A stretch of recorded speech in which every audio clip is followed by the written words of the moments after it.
Mesdames et messieurs, bonsoir. Vous êtes bien sur Sahel TV. Tout de suite, les principaux titres de ce journal. Le torchon brûle entre le pouvoir et la mouvance islamiste dans le pays. Après la fermeture du centre de formation des oulémas, c'est l'université Abdallah ibn Yassine qui s'est vu retirer son agrément.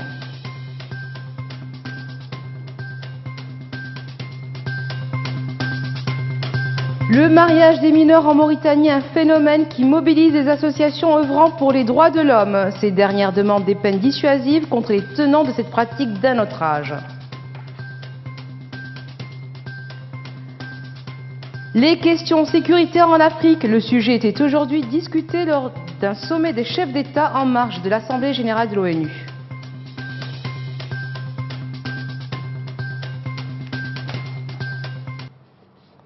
Nouvelle escalade dans la tension entre le gouvernement et la mouvance islamiste mauritanienne. Les autorités viennent encore de prendre des mesures de représailles contre ceux qu'elles qualifient d'extrémistes. Elles les accusent d'agir de connivence avec des forces extérieures. Elles ont décidé de fermer jusqu'à nouvel ordre l'université Abdallah ibn Yassine de Nouakchott. Reportage de CRSIDB. L'université privée Abdallah ibn Yassine n'ouvrira pas ses portes pour la rentrée universitaire 2018-2019. Ainsi en ont décidé les autorités mauritaniennes qui lui ont retiré son agrément ce mercredi. C'est par une lettre officielle que le ministère de l'Enseignement supérieur et de la Recherche scientifique a informé de sa décision l'institution que dirige l'érudit Mohamed El Hassan Oudedou. Le retrait de l'agrément de cette université privée intervient 3 jours après la fermeture du centre de formation des oulémas, dirigé également par Mohamed El Hassan Oudedou. Ces mesures successives s'inscrivent dans le cadre de l'orientation du gouvernement tendant à combattre l'extrémisme dont il accuse les partisans des frères musulmans.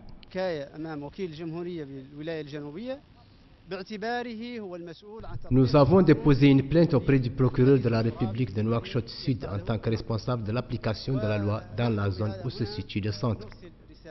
Nous envoyons ainsi un message aux autorités concernées pour leur dire que cet acte est illégal. En vérité, nous considérons que nous faisons face à une agression d'un groupe de policiers qui ont fermé le centre de manière arbitraire. Cette décision des autorités mauritaniennes qui n'a pas encore été expliquée est loin d'être anodine selon plusieurs analystes politiques.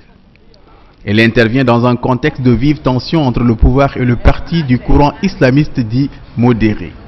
Ainsi, au cours des dernières semaines, le président Mohamed Ould Abdelaziz a dénoncé à plusieurs reprises ce qu'il a qualifié d'actions de forces extrémistes, terroristes, financées de l'extérieur pendant la campagne pour les élections législatives régionales et locales organisées les 1er et 15 septembre 2018. Hier à New York, la Mauritanie a présidé une réunion internationale de plaidoyer spécifique pour le financement du Fonds global de lutte contre le sida, la tuberculose et le paludisme. Notre pays était représenté par le ministre de la Santé, professeur Khan Boubacar. La réunion s'est déroulée en présence des représentants de la France, du Royaume du Maroc, du Niger, du Mali, du Rwanda, de la Côte d'Ivoire et de la République démocratique du Congo, ainsi que de la commissaire africaine chargée des affaires sociales et du secrétaire général de l'Organisation de la coopération islamique. La réunion avait donc pour but d'appuyer le fonds en prélude aux rencontres prévues l'année prochaine à Paris. Il s'agira de mobiliser les ressources nécessaires pour le financement de ces politiques visant à vaincre les maladies du sida, de la tuberculose et du paludisme. La Mauritanie est à nouveau revenue pour courtiser les investisseurs du secteur touristique. Donc, le pays a décidé de participer au Salon international du tourisme et des voyages à Paris cette année. Objectif, relancer son tourisme. Ce salon permettra à la partie mauritanienne et française d'aborder la saison touristique 2018-2019, mais aussi le lancement d'une série de vols touristiques entre Paris et Nouakchott le 20 octobre prochain. Les autorités mauritaniennes ont adopté des mesures incitatives pour donner du tonus au secteur. À cet effet, les prix des visas ont baissé de 200%, passant ainsi de 120 € à 40 €.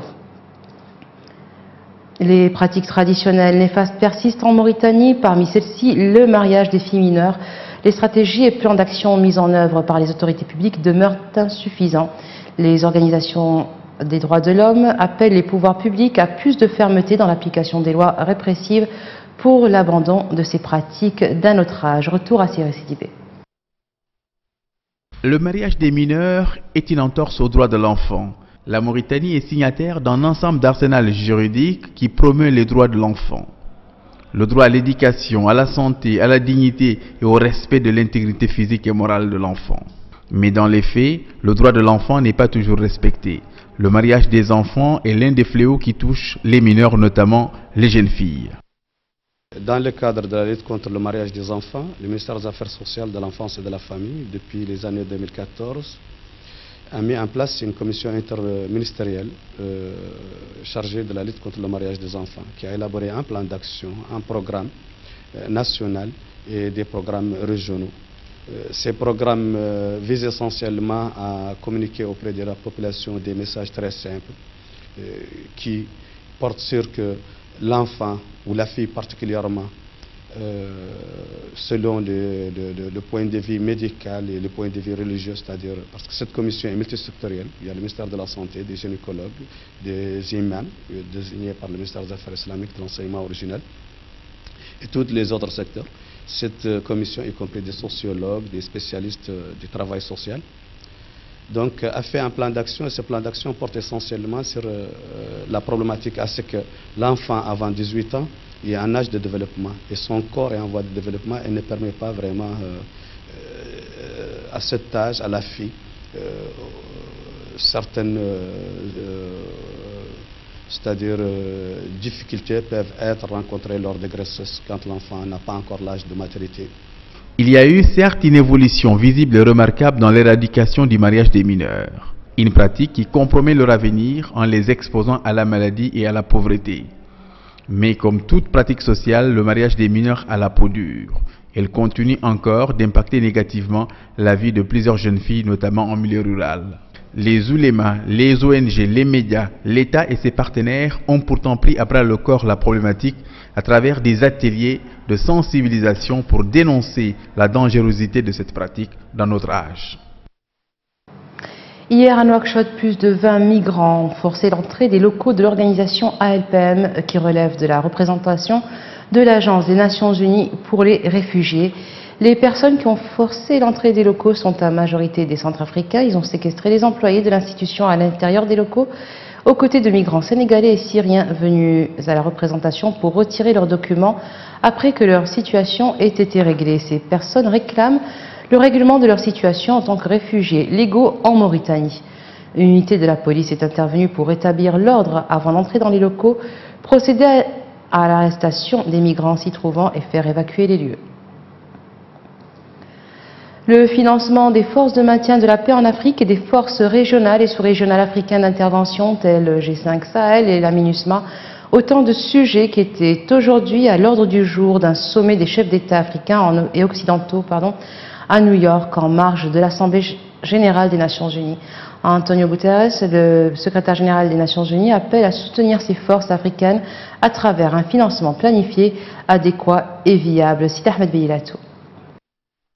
Les mandats des opérations de maintien de la paix autour d'objectifs plus réalistes, ce sujet a été abordé hier en marge de l'Assemblée générale des Nations Unies.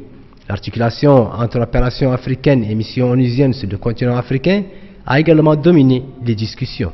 À l'heure actuelle, l'Union africaine parvient difficilement à s'autofinancer comme elle se l'était pourtant promis depuis 2015. 25% du budget de ses propres opérations. Cependant, les participants ont salué les efforts enregistrés, même s'ils sont loin d'être satisfaisants. La force du G5 Sahel, créée en 2014 par 5 pays de la région, la Mauritanie, le Mali, le Burkina Faso, le Niger et le Tchad, connaît elle aussi des problèmes de trésorerie. Elle n'a toujours pas reçu les dons promis lors de la conférence organisée à Bruxelles en février dernier. Antonio Guterres, secrétaire général des Nations Unies, a lancé un appel en faveur du soutien des opérations africaines, notamment celles mandatées par l'Union africaine, qui ont un rôle crucial. À la tribune de l'ONU, le président Joseph Kabila de la République démocratique du Congo a affirmé hier le caractère irréversible du scrutin présidentiel prévu le 23 décembre dans le pays et a réclamé le début du retrait des forces onusiennes présentes dans le pays depuis 20 ans. Il a promis que tout sera mis en œuvre pour garantir le caractère apaisé et crédible du scrutin. Kabila a une nouvelle fois assuré que son pays s'opposera à toute ingérence dans le processus électoral en cours, justifiant la prise en charge financière totale de l'organisation des élections par son gouvernement. Joseph Kabila est au pouvoir depuis 2001. La Constitution lui interdisait de se représenter. Depuis que Riyad a annoncé l'ouverture de couloirs humanitaires à Hodeïda, dans l'ouest du Yémen, de nombreux civils espèrent pouvoir rapidement fuir la ville. Depuis quelques semaines, la coalition menée par l'Arabie Saoudite a intensifié ses bombardements dans la région afin de reprendre le port stratégique de Hodeïda qui est aux mains des rebelles chiites Houthis depuis 4 ans. L'ouverture de ces corridors devrait faciliter les opérations humanitaires visant à sauver la vie des femmes et des enfants qui sont prises au piège dans la région. Car Hodeïda n'est pas uniquement un port stratégique pour les belligérants, il est aussi pour les organisations humanitaires qui, d'ordinaire, y font transiter la quasi-totalité des vivres et des médicaments. Et voilà, ce sera tout pour aujourd'hui. Tout de suite, le rappel des titres. Le torchon brûle entre le pouvoir et la mouvance islamiste dans le pays. Après la fermeture du centre de formation des Ulama, c'est l'université Abdallah ibn Yassine qui s'est vu retirer son agrément.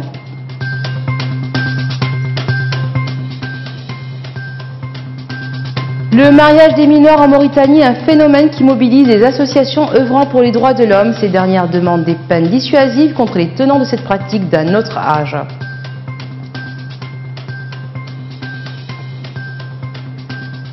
Les questions sécuritaires en Afrique, le sujet était aujourd'hui discuté lors d'un sommet des chefs d'État en marge de l'Assemblée générale de l'ONU.